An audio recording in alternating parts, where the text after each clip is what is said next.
इसके बाद next example है a rectangular carpet has an area. Rectangular carpet है, उसका एरिया भी दिया है। ठीक है, ये रेक्टेंगुलर कारपेट है, इसका एरिया दिया है 120 स्क्वायर मीटर एंड पेरीमीटर भी दी है। एरिया दिया है, area is equals to 120 metre square और पेरीमीटर दिए है। Perimeter is equals to 46 metre. Perimeter means सिर्फ ये बॉर्डर होती है, हाँ, और एरिया मीन्स ये अंदर का पोर्शन होता है। ये दोनों दिया है, तो find the length of diagonal. Diagonal की लेंथ हमें निकालनी है। तो यहाँ पे अगर एरिया दिया है लेकिन लेंथ नहीं दी है, ब्रेड्थ नहीं दी है, तो यहाँ पे हम कंसीडर करेंगे कि let the length and breadth of rectangle be. Length ली है एल और ब्रेड्थ ली है बी मीटर रिस्पेक्टिवली। अभी उसकी पेरीमीटर का फॉर्मूला क्या होता है? पेरीमीटर मीन्स इसकी और इसकी एडिशन, इसकी और इसकी एडिशन। 2 बार बी बी एल एल, 2 बार बी प्लस 2 बार एल, तो ये 2 कॉमन निकाला तो एल प्लस बी, तो वही फॉर्मूला यूज़ किया है। 2l plus B is equals to 46। 2 इधर गए तो डिवाइड हो गए, मीन्स 23 आ जाएगा। तो b इज इक्वल्स टू क्या होगा? b is equals to 23 minus L.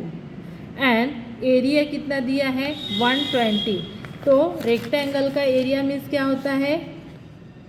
देखो, रेक्टेंगल का area means length into breadth. तो यहाँ पे क्या किया? L into B is equals to 120। b को हमने, b की वैल्यू क्या है? 23 माइनस 1, तो यहाँ पे 23 माइनस 1 लिख डाला इज इक्वल्स टू 120। अभी मल्टीप्लाई करेंगे तो 23l minus L square is equals to 120। देखो वही क्या, 120 is equals to 23l minus L square. फिर इधर इसको इधर शिफ्ट किया तो ये माइनस के यहाँ पे एल स्क्वायर हो जाएंगे, ये प्लस है तो minus 23l plus 120 is equals to 0। अभी ये इक्वेशन है, ये इक्वेशन सबको सॉल्व करते ही आता है। ये 6-7 का एग्जाम्पल है, इसके फैक्टर निकालना है। तो ऐसे दो नंबर जिनका मल्टीप्लिकेशन 120 और एडिशन 23 है, तो ऐसे कौन से नंबर हैं? 15 और 8। 15 8 जा 120 और दोनों की एडिशन क्या होती है? 23।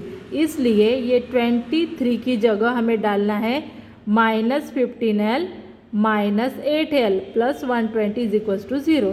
इन दोनों टर्म में से l कॉमन निकाला और इन दोनों टर्म में से 8 कॉमन निकाला, तो यहाँ पे बचते हैं l माइनस 15 माइनस यहाँ से 8 निकाला तो l, यहाँ पे माइनस हमने कॉमन निकाला तो ये प्लस का माइनस हो जाते हैं 15। इन इसमें से अगर हम लोग कॉमन निकालते हैं ये वाला ब्रैकेट l माइनस 15, तो यहाँ पे बचता है l माइनस 8। तो l इज इक्वल्स टू 15 होगा और b इज इक्वल्स टू 8 होंगे, क्योंकि ब्रेड्थ होती है छोटी तो इसलिए 8 लिया है। तो लेंथ ऑफ डायगोनल मीन्स क्या होता है? इसके पहले ही देखा, root l square plus b square. तो यहाँ पे l है 15 का स्क्वायर, 8 का स्क्वायर, 15 का स्क्वायर होता है 225 और 8 का स्क्वायर होता है 64। दोनों की एडिशन होती है 289, रूट 289 मीटर। तो इसका स्क्वायर रूट होता है 17 मीटर। तो डायगोनल की लेंथ हो गई 17 मीटर। उसके बाद में नेक्स्ट एग्जांपल है the length of rectangle is increase by 30%। अगर रेक्टेंगल की लेंथ हम लोग इंक्रीज करते हैं 30% से, मीन्स अगर रेक्टेंगल है आपके पास, उसकी लेंथ अगर 100 है, ये रेक्टेंगल है, इसकी लेंथ अगर 100 है, तो इंक्रीज करके हम लोग क्या कर रहे हैं? उसकी लेंथ 130 कर रहे हैं, मीन्स 30% बढ़ा रहे हैं। 100 पे 30। By what percent would the breadth have be decreases to maintain the same area? Means area same ही आना चाहिए, लेकिन देखो लेंथ बढ़ा ली। जैसे यहाँ पे 50 ले लिया मैंने, तो यहाँ पे क्या होगा? इसका एरिया क्या होता है? 50 इंटू 100 तो 5000। तो यहाँ पे हमें क्या करना है? लेंथ 30% से बढ़ा रहे हैं, मीन्स 100 पे 30, तो यहाँ पे 130। लेकिन विड्थ कितनी कम करनी पड़ेगी? लेकिन एरिया 5000 ही आना चाहिए। ये बढ़ाई है तो ऑब्वियसली ये क्वांटिटी बढ़ाई तो ये तो कम ही करनी पड़ेंगी, तो कितने से कम करनी पड़ेंगी ये हमें निकालना है। समझ गया? इन दोनों का मल्टीप्लिकेशन 5000, इन दोनों का भी 5000 ही लेना है, लेकिन ये क्वांटिटी हम लोग बढ़ा रहे हैं तो ऑब्वियसली ये कम होगी, तो कितने से कम होगी ये हमें निकालना है। तो देखो लेट लेंथ L ली है, यूनिट ब्रेड्थ B ली है, area of rectangle LB square unit, बराबर है, दोनों का मल्टीप्लिकेशन इज इक्वल्स टू ये। अभी न्यू लेंथ क्या है 160% ऑफ L के 160%, ठीक है 160%। हाँ देखो now new length is equals to 160%। आपको यहाँ पे करेक्शन करना है, यहाँ पे चाहिए 60%। 60% इंक्रीज़ किया है 60% से, तो न्यू लेंथ क्या हो जाएंगी, अगर 100 है तो 160 है ना परसेंट ऑफ L। मीन्स देखो यहाँ पे मैं बताती हूँ, अगर ये हमारा पूरा ना रेक्टेंगल है उसकी 100 है तो इसके 60% मीन्स क्या हो जाएंगे यहाँ पे 160। तो यहाँ पे कि हमने क्या लिया है कि न्यू लेंथ क्या रहेंगी 160%।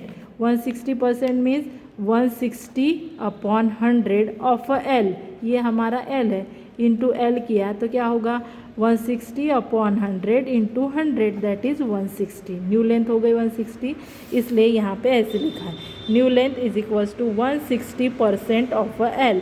मीन्स L को वैसे ही रखा है, ये 0 0 तो 2 8 ज़ा 2 5 ज़ा 8/5 of length units into L है। तो डिज़ायर ब्रेड्थ क्या होगी, ब्रेड्थ हमें अगर निकालना है तो क्या होता है area is equals to L into B, तो B इज इक्वल्स टू क्या होता है एरिया अपॉन लेंथ, तो यहाँ पे वही लिया है area upon new length. Area क्या होता है L into B, new length क्या है 8L/B, तो LB और ये ऊपर में जाएंगे तो 5/8L, L कैंसिल हो गए तो हमें क्या मिलेगा 5/8B। तो ये हो गई डिज़ायर्ड ब्रेड्थ। लेंथ क्या थी ये 8/5L और ब्रेड्थ मिल गई 5/8B। अभी डिक्रीज इन ब्रेड्थ मीन्स पहले ब्रेड्थ क्या थी B, अभी डिज़ायर्ड वाली कितनी है 5/8B, उसमें से माइनस करेंगे है ना, तो B में से क्योंकि कम होने वाली है ना इसलिए B में से ये वाला माइनस किया तो क्या आता है 8 into B 8B minus 5B। देखो इसको सॉल्व कैसे करना है, देखो B माइनस 5B/8, तो 8B मल्टीप्लाई किया minus 5B/8 that is 3B/8। ये हो गया decrease in breadth 3/8B units.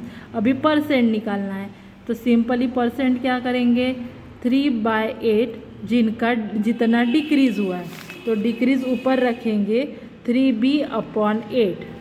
किस पे डिक्रीज़ हुआ है B पे, परसेंट निकालना है इसलिए 100।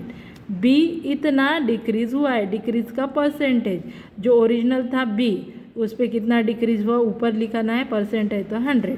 तो यहाँ पे इसको सॉल्व कैसे करेंगे 3B/8 ये इधर हो जाएंगे तो क्या हो जाएगा 1/B इंटू 100। इसको सॉल्व करेंगे तो 4 2 ज़ा 4 25 ज़ा 25 3 ज़ा 75/2 है ना, और ये B कैंसिल हो गए। परसेंट देखो यहाँ पे 75/2% दैट इज़ 37.5%।